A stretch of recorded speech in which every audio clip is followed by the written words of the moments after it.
Seguro te has dado cuenta de algo. Las opiniones hoy en día pueden ser realmente fuertes, ya sea a través de las noticias, las redes sociales o simplemente las conversaciones en general. Las opiniones se expresan con franqueza como si fueran verdades absolutas y si no estás de acuerdo con ellas, entonces, bueno, estás equivocado o peor aún, si no lo crees completamente y no lo apoyas, eres una mala persona. Para algunos de ustedes esto no es un gran problema, de hecho les gusta este tipo de conversaciones en las que las personas van al grano y dicen lo que realmente piensan, pero para otros de ustedes están cansados de escuchar personas con posturas radicales y definitivamente tratan de evitar conversaciones que causen debates o divisiones a toda costa. O también hay personas que están en un punto intermedio, que no les importa un debate acalorado de vez en cuando, pero prefieren elegir sus batallas, independientemente de cuál sea tu caso. Todos necesitamos crecer cuando se trata de conversaciones difíciles.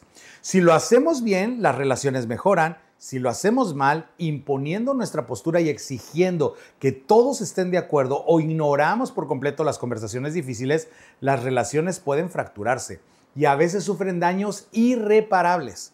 Pero como personas de fe queremos hacerlo bien, especialmente cuando se trata de diferentes opiniones que tenemos sobre nuestras creencias espirituales. ¿Cómo abordamos conversaciones cuando la temperatura empieza a subir un poco? Cuando queremos asegurarnos de que nos escuchen en lugar de centrarnos en escuchar a los demás.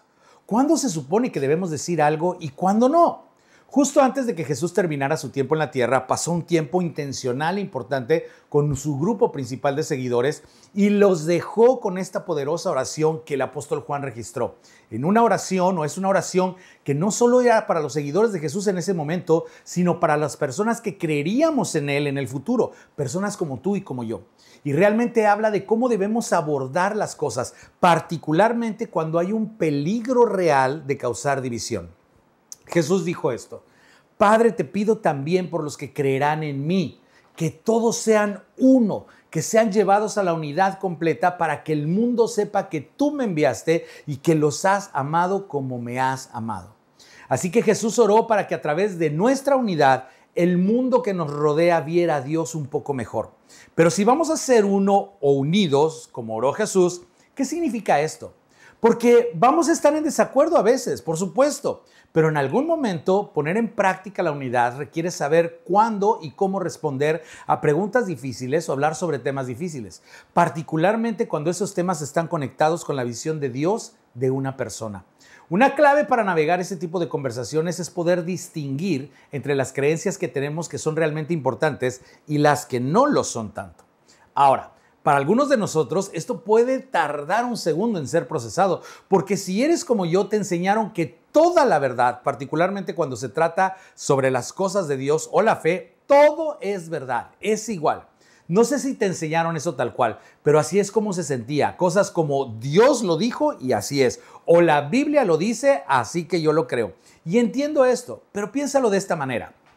Aquí hay un par de cosas verdaderas sobre mí. Una, necesito oxígeno para vivir. Y dos, me crié en la ciudad de Veracruz. Ambas cosas son ciertas, pero podría decir que no son igual de importantes. Sin duda, una es más importante que la otra. Y Jesús habló de esto también. Una vez que redujo todas las cientos y cientos de leyes religiosas, todas ellas creían que fueron dadas por Dios, y las redujo a 2 leyes. Y esas 2 leyes debían ser enfatizadas por encima de cualquier otra cosa. Y vemos esto en Mateo capítulo 22. Ama a Dios y ama a las personas que te rodean. Eso es todo. Esas son las 2 más importantes. El punto es que el hecho de que algo sea verdadero no significa que sea crítico. Ahora, como cristianos y seguidores de Jesús debemos distinguir entre las creencias que son realmente importantes y las que tal vez sigan siendo importantes, pero no tan importantes. Y esto nos ayudará a navegar conversaciones que de otro modo podrían volverse innecesariamente incómodas o incluso causar división. Así que hagamos esto. Escanea este código QR. Y ahí vas a ver 20 afirmaciones. Estas son creencias diferentes. Con la mayoría de ellas probablemente estarás de acuerdo. Puede haber un par de ellas que probablemente no lo estés y está bien. Y vas a poner un 1, un 2 o un 3 al lado de cada afirmación. 1 significa: es imposible ser cristiano y no estar de acuerdo con esta declaración. Es fundamental para la fe. 2 significa: Es preocupante si un cristiano no está de acuerdo con esto. Por ejemplo, si la mayoría de las personas en una iglesia no creyeran esto, yo no asistiría a esa iglesia, pero aún los consideraría cristianos. Y número 3 significa, está bien si los cristianos tienen opiniones diferentes sobre esto, no es tan importante, ¿ok? De nuevo, coloca un 1, un 2 o un 3 en cada declaración y solo tienes 2 minutos para hacer esto, sí, solamente 2 minutos. Bien, comencemos. Haz una pausa en este video y completa el ejercicio. Una vez que terminaste, reanuda el video y aquí te espero. Muy bien, en un momento veremos tu evaluación, pero antes volvamos a la idea de que algunas creencias son más importantes que otras. Por el bien de esta discusión, para las creencias que son realmente esenciales, las llamaremos creencias centrales. Y no se puede ser cristiano sin creer en ellas. Por otro lado, llamemos a todo lo demás en diversos grados creencias periféricas. Un ejemplo de una creencia central para los cristianos sería que Jesús es la única manera de tener una relación con Dios. No obtenemos nuestra salvación por medio de nuestras obras. Una creencia periférica podría ser ¿cómo elegimos bautizar? Nuestra iglesia bautizamos de una manera en particular basada en cómo nosotros vemos las enseñanzas de las Escrituras, pero reconocemos que otras iglesias bautizan de una manera diferente y no tenemos problema. Entonces, para ayudar a distinguir cómo se ve una creencia central en lugar de una periférica, aquí hay algunas cosas que debemos tener en cuenta. Primero, las creencias centrales son esenciales para la fe cristiana. La fe cristiana depende de las creencias centrales, pero no de las periféricas. La estructura de nuestra fe no colapsará si nos equivocamos acerca de una creencia periférica. Ahora bien, decir que una creencia es periférica no significa que no sea importante, simplemente significa que no es crítica. Por otro lado, las creencias centrales han perdurado en el tiempo. Durante más de 2000 años, las creencias periféricas han cambiado con el tiempo. Lo que los cristianos pensaban que era un gran problema hace años no parece tan importante hoy en día. Y si ese es el caso, probablemente sea una creencia periférica. Otra forma de ayudar a distinguir entre las dos es que las creencias centrales tienen un consenso abrumador entre los cristianos en todo el mundo y en todas las denominaciones, mientras que las creencias periféricas tienen considerables diferencias de opinión entre los cristianos. Por lo tanto, vale la pena pensar, ¿qué creencia consideras como una creencia central? Y también es importante ser consciente de cuántas creencias consideras centrales, porque si no tenemos cuidado podemos encontrarnos con demasiadas creencias en el núcleo. De hecho, esta es probablemente la tentación natural, hacer que todo parezca crítico y tiene sentido que nos desviemos por ese camino. A medida que aprendemos más, obtenemos más claridad y moldeamos nuestras creencias y opiniones, pero también podemos tender a que una opinión nuestra se convierta en una creencia central y no es así. Tener demasiadas creencias centrales puede llevarnos a un tipo de fe que requiere que alguien siempre tenga que caminar sobre la cuerda floja al manejar un montón de creencias. Pero eso puede romper la unidad porque tu núcleo puede no alinearse con mi núcleo. Puede hacer que le faltemos el respeto a las personas que no están de acuerdo con nosotros y que hagamos demasiado énfasis en ciertas cosas. Ahora, también es posible tener un poco en el núcleo, muy poco, aunque eso no sucede tanto. Pero si vamos por ese camino, va a ser difícil encontrar un propósito común para unirnos.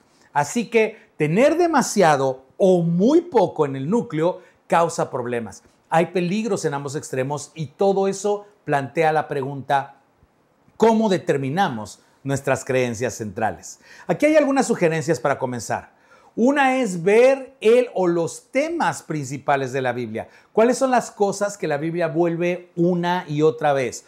Cosas como hay un Dios que nos ama, tenemos una relación rota con Dios a causa del pecado, Dios envió a Jesús como el camino para restaurar nuestra relación con Él. De todos modos, los temas principales de la Biblia son un excelente lugar para comenzar cuando se trata de establecer creencias centrales. Además de eso, tenemos los credos y valdría la pena echarles un vistazo. Credos de principio de siglos, como el credo de los apóstoles. Los credos son breves y uno de sus propósitos principales fue definir los principios unificadores de la fe cristiana. ¿En qué estamos todos de acuerdo? Así que vale la pena investigar un poco. ¿Recuerdas el ejercicio que hicimos dando a las cosas un 1, un 2, un 3? Las instrucciones fueron bastante fáciles. Un 1 es para las creencias con las que dirías que alguien necesita estar de acuerdo para ser cristiano. Permítanme decirlo de otra manera. Por cada declaración que tenga un 1, esto es lo que estás diciendo. Si alguien no está de acuerdo con esto, no creo que vaya a pasar la eternidad con Dios. Eso es un 1.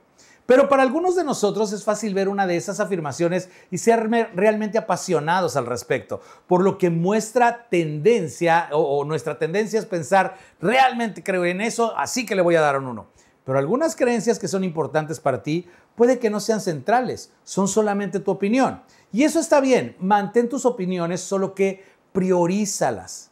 Así que tómate un tiempo para pensar e incluso escribir cuáles son tus creencias centrales. Solo elige 2 o 3, pero una vez que tengamos una idea de lo que es central contra lo que es periférico, nos ayudará a navegar las conversaciones teniendo en cuenta lo que hablamos al principio, tener unidad en el espíritu. Entonces, cuando tienes esas conversaciones y sientes que la tensión aumenta un poco debido a la opinión o creencia personal de alguien más, aquí hay algunos consejos para recordar. Cuanto más una creencia es periférica, sé menos terco. Puedes pensar, tengo una idea sobre eso, pero hay otras formas de verlo y no estoy realmente casado con mi opinión. Cuando más una creencia es central, aclara tu posición. Te escucho totalmente y respeto lo que dices y no estoy tratando de hacerte cambiar de opinión, solamente que yo creo que es así. Aquí hay otro. Cuanto más una creencia es periférica, enfócate en hacer preguntas. Cosas como, tengo curiosidad acerca de lo que quieres decir. ¿Me puedes decir más sobre eso? Ahora, cuanto más una creencia es central, mezcla o combina las declaraciones con preguntas. Siento que el cristianismo depende de eso, pero todavía quiero escuchar lo que piensas. ¿Qué opinas? Cuando más una creencia es periférica, reconoce y aprecia diferentes puntos de vista. Mira, a mí me criaron para verlo un poco diferente, pero me gusta escuchar las personas que lo ven desde otro punto de vista o desde otro ángulo. Y eso es bueno. De hecho, podría yo estar totalmente equivocado acerca de esto. Cuando más una creencia es central, mantente enfocado en lo que es importante. Cosas como, entiendo lo que quieres decir, pero todavía quiero escuchar tus pensamientos sobre lo que estábamos hablando hace un minuto. Esto es lo que sucede. Cuando tratamos las creencias periféricas como creencias centrales, nos empezarán a reconocer por nuestras creencias periféricas. Y amigos, son periféricas, no centrales. Y ninguno de nosotros quiere ser reconocido por sus creencias periféricas, sino queremos que nos reconozcan por nuestras creencias centrales. Si nuestro objetivo es inspirar a las personas a seguir a Jesús, entonces de lo que realmente estamos hablando es de abordar las conversaciones con la mentalidad de unidad que Dios quiere para nosotros. Es preguntarnos, ¿cómo puedo tener conversaciones de la manera más respetuosa posible? Tratar a esas otras personas como personas reales, no solo como una opinión que habla. Imagínate por un segundo cómo serían las conversaciones en esas reuniones sociales o familiares si le diéramos prioridad a la unidad y no a estar de acuerdo en todos los temas, sino buscar la unidad en las creencias centrales de nuestra fe y un poco más de gracia, más escuchar, tal vez menos emoción en algunos de los temas periféricos. Piensan cómo sería si fuéramos más sabios en tener conversaciones sabiendo qué cosas son periféricas y qué cosas son centrales. Aunque a veces hay un momento y un lugar para que demos nuestras opiniones, pero busquemos siempre demostrar la unidad que Jesús oró que tuviéramos para que cualquier persona que nos rodea tenga una idea más clara de quién es su Padre Celestial.